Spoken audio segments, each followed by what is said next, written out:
Hello అందరికీ. This is Thiru. Welcome to lucky cooking and vlogs. ఈరోజు video అయితే Saturday నైట్‌ది. డిన్నర్ కోసం అయితే చపాతీ ప్రిపేర్ చేస్తున్నాను. ఆలూ కుర్మా ప్రిపేర్ చేస్తున్నాను. కర్రీ కోసం అయితే టమోటాలు, ఆనియన్, పచ్చిమిర్చి, వెల్లుల్లి, అల్లం ఇలా అయితే రెడీ చేసుకున్నాను. ఆలూ కుర్మా చేసినప్పుడు ఆనియన్, లెమన్ నంచుకొని తింటే చాలా బావుంటుంది. గోధుమ పిండి, రాగి పిండి ఇలా కలుపుకున్నాను చపాతీ కోసం అయితే. 2 బంగాళదుంపలను కూడా ఉడికించుకున్నాను. చిన్న మిక్సీ జార్‌లో అయితే మసాలా కోసం రెడీ చేసుకున్నది ఇలా పేస్ట్ అయితే చేసేసుకున్నాను. కర్రీ కోసం అయితే స్టవ్ ఆన్ చేసుకుని కడాయిలో ఆయిల్ అయితే వేసుకుని తాలింపు అయితే పెట్టేసుకున్నాను. కొంచెం పసుపు కూడా యాడ్ చేశాను. గ్రైండ్ చేసుకున్న ఈ టమోటా, ఆనియన్ పేస్ట్ కూడా యాడ్ చేసుకుని వాసన పోయే వరకు ఉడికించుకున్నాను. ఆ తర్వాత టేస్ట్‌కి తగ్గట్టు సాల్ట్ యాడ్ చేసుకుని, కారం కూడా యాడ్ చేసుకుని మొత్తం అంతా కలిపేసుకున్నాను.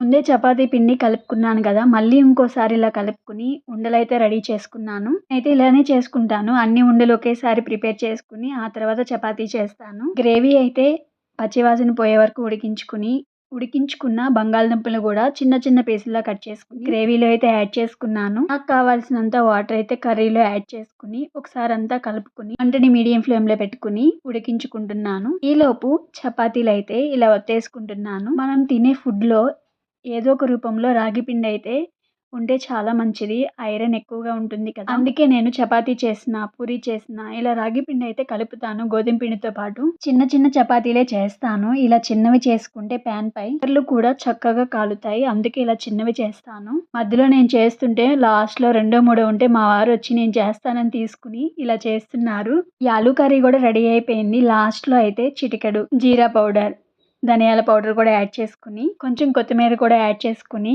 కర్రీ అయితే రెడీ చేసేసాను. ఈ కర్రీ అయితే తక్కువ మసాలాలతో చాలా టేస్టీగా ఉంటుంది.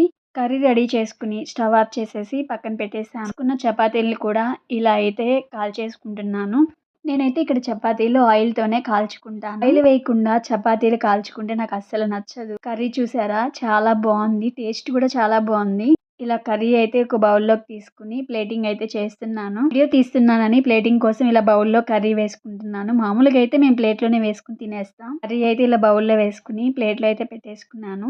ఆనియన్, లెమన్ ముందే కట్ చేసుకున్నాను కదా! అవి కూడా పెట్టేసుకున్నాను. ఇక్కడ చపాతీలైతే చాలా సాఫ్ట్‌గా ఉన్నాయి. రాగి పిండి వేసిన. వారు కూడా చాలా బావుందన్నారు. యూట్యూబ్ చేయడం అంటే ఇంట్రెస్ట్. కుకింగ్, వ్లాగింగ్ ఇలా చేయడం అంటే ఇంట్రెస్టే. వారు పర్మిషన్ అడిగి నేను స్టార్ట్ చేశాను. వారు కూడా నాకు బానే సపోర్ట్ చేస్తారు. సక్సెస్ వచ్చే వరకు పెడుతూనే ఉంటాను. నచ్చింది చేయటంలో తప్పేం లేదని నేను అనుకుంటాను. యూట్యూబ్ చేసే వాళ్ళంటే నచ్చదు అంటే అది నీ ప్రాబ్లం. నచ్చకపోతే చూడకు. వెనక మాట్లాడే వాళ్ళని నేనేం చేస్తాను? నా ముందు మాట్లాడితే గట్టిగా సమాధానం చెప్తాను. నన్ను సపోర్ట్ చేసే వాళ్ళందరికీ థ్యాంక్ యూ సో మచ్.